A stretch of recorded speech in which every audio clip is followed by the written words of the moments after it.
half against the Toronto Raptors, playing a really good first quarter. The Bulls winning the first quarter 30-21, losing the second quarter 19-34, giving up a big run to the Toronto Raptors. We're going to talk about all that, break it down. First, got to get into the intro.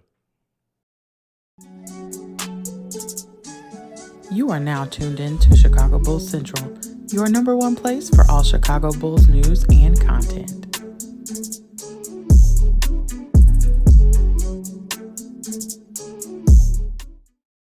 All right, Bulls fans. The Bulls played a really good first quarter in which they just looked like the better team out there. That all changed in the second quarter. We were missing shots, missing some bunnies. Haven't gotten the output we expect from DeMar DeRozan. He's only taken 2 shots so far in this game, so that bodes well for the Bulls to maybe turn it around. They gave up some big shots to Fred VanVleet, who leads all scorers with 15 points in this game so far. So attacking him defensively is going to be key. Scott Barnes.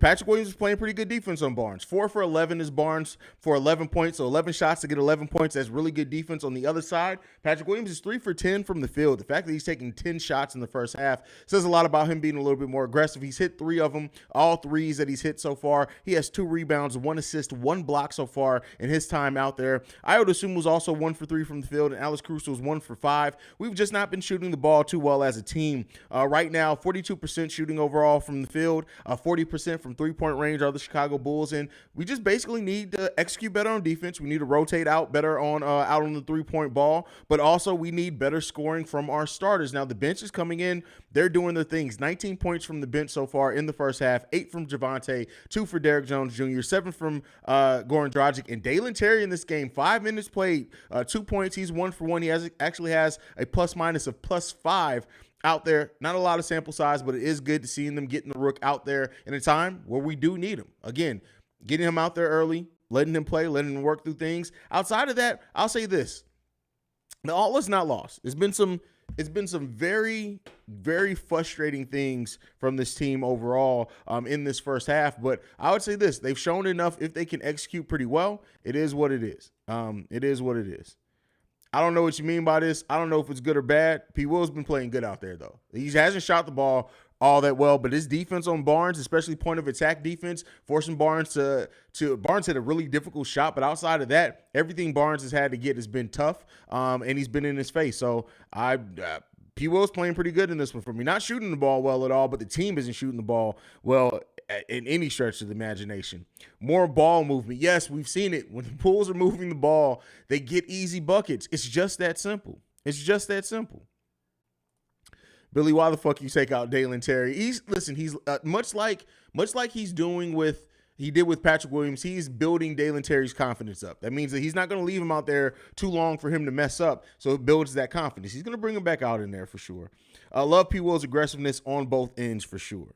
For sure. What the fuck is wrong with Ayo? He should be attacking Fred VanVleet. Why can't you not spell that man's name right? It's not that simple. Now, don't get me wrong. Fred is a what? Listen, bro, it's okay. It'll be all right. He's not playing the best defense on him right now, but it is what it is. I wouldn't agree that they're playing like absolute shit water. No, I wouldn't say they're playing like absolute. They need to tighten some things up. They had a nice little flow going there for a second, but they gave up some big runs. Definitely gave up some big runs.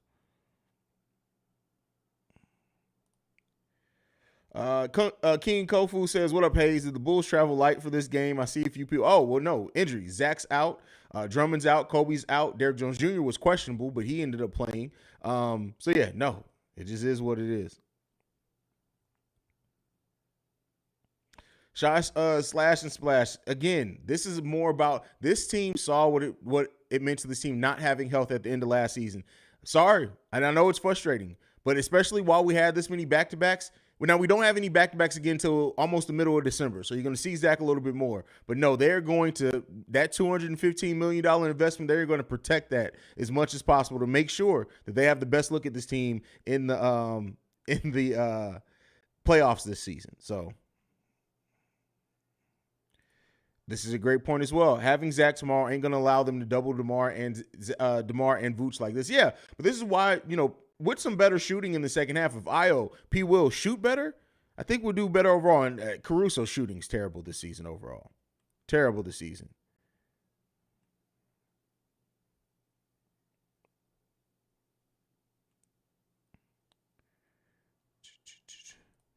Drummond making progress, which is good. Need him. Yeah, I mean, key thing, getting everybody healthy.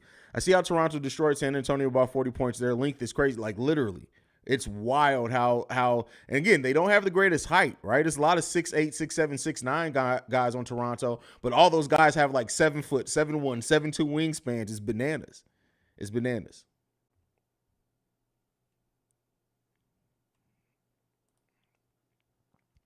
Got to move the ball quicker when they double team. Billy will adjust to it in the second half. Well, Billy's adjustments sometimes are hit or miss, but we'll see. Keep the faith. Jamal in the building. Pat looking aggressive, attacking the paint. He just keeps getting blocked. Meanwhile, DeMar got a pass out of the double team quicker. Absolutely. And players have to move without the ball.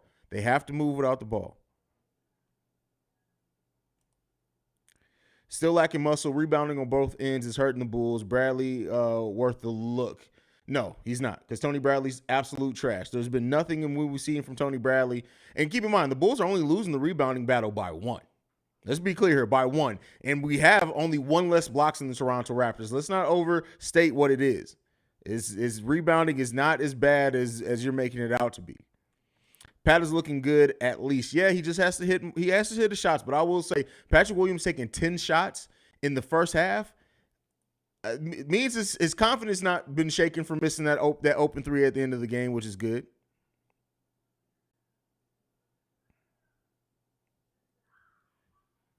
Isaac M. Gotta stop the turnovers. That is a very big part of what we need to do.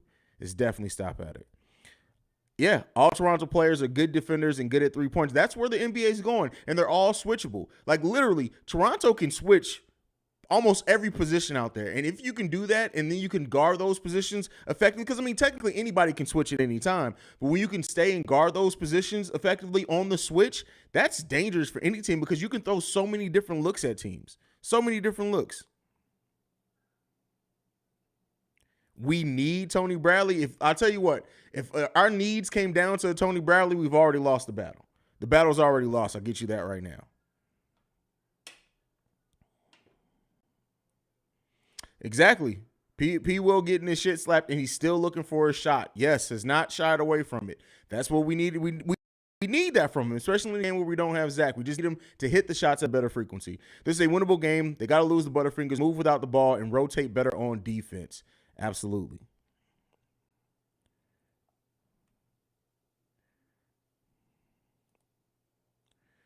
You got to expose Van Fleet. He's short for his position and not a good defender, which I'm surprised Io hasn't put the ball on the floor a little bit more. Now, again, Io very well missed what, he's 1 for 3 so far, and maybe just didn't want to take the offense out of rhythm. But, hey, listen, we need it. We need it. We need Tony Bradley. I'm perplexed at that statement. That is a wild statement to make. That is for sure.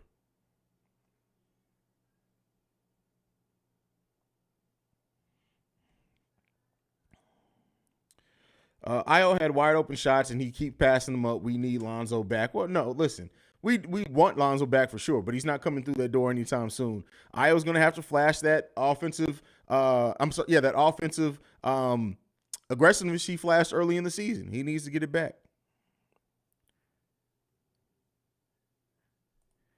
Who said we need Tony Bradley? Somebody who's special, bro. Alex Lures, Juan actually left this. I disagree with this. I think we have a chance in any game, no matter who plays.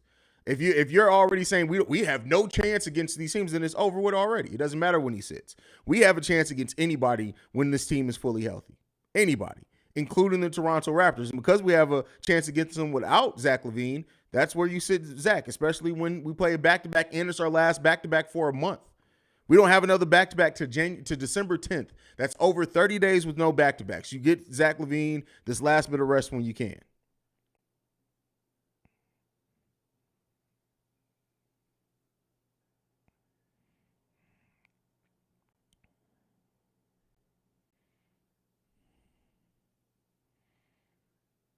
Y'all with these dumb trades. This is literally one of the stupidest trades I've ever seen in my life. Like, this is not 2K. This is not the trade machine. That's not how any of this works. Like, what the hell is wrong with people? That's what's up, Brendan L. Jet. Noel, I think the Bulls are playing defense differently. I thought they were switching everything like the Celtics. This is just me who thought this. Well, they do different things according to different games. I think when they look at it in this one, the amount of length on the Toronto Raptors is going to make it difficult for a smaller team in the Chicago Bulls to switch as much. It just is. They're not going to, they really can't, because you can get caught on mismatches very badly against a long team like the Toronto Raptors.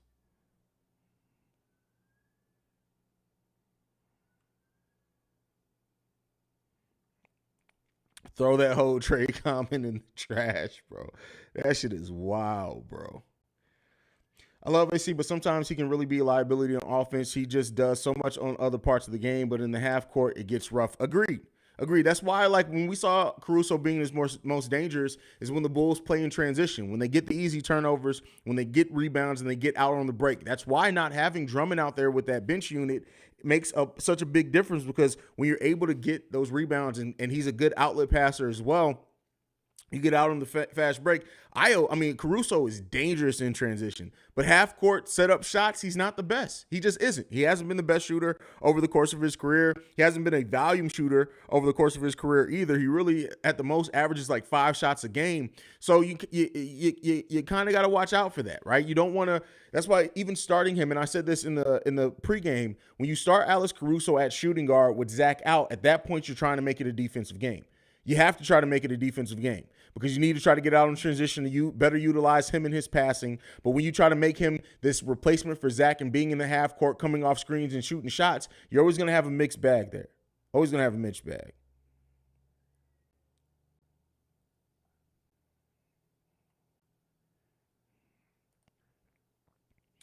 Io needs another son. Van Fleet is decent, but he's containable. Io should be able to shut him down. Definitely should. I agree with you. Raptors are guarding the rim very good and getting back out on our shooters quickly. That is the benefit of having good defenders that are switchable and have a lot of length out there.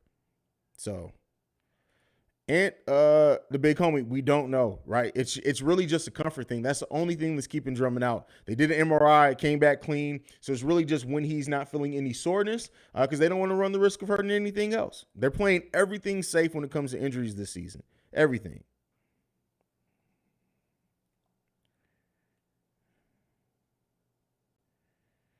Well, Juan, that trust is not realized. Like, we got it. You can't trust him in big moments, because even in the game against Philly, he looked shocked out there. He hasn't so far, but he hasn't shown enough in the NBA level to trust him with any big time minutes. He hasn't. Now, hopefully, they need to give him more of an opportunity and chance to do so, but we haven't seen it yet. Look like that shoulder injury is affecting Haize. Oh, listen, I do so many damn episodes, bro. I've been recording all damn day. I do like the fact that the Bears and the Bulls game was staggered today. Definitely like that. But yeah. Are they back yet? Let me know when they're back from halftime. Oh, somebody just said it, game back on. All right, guys, we'll be back here for the post-game show. Make sure you hit the subscribe button. We're trying to get to our goal of 10,000 subscribers by my birthday, December 5th, so be tuned in for that. Make sure you hit that subscribe button for that. Hit the like button, all that good stuff on your way out. I'll see you guys at the post-game show right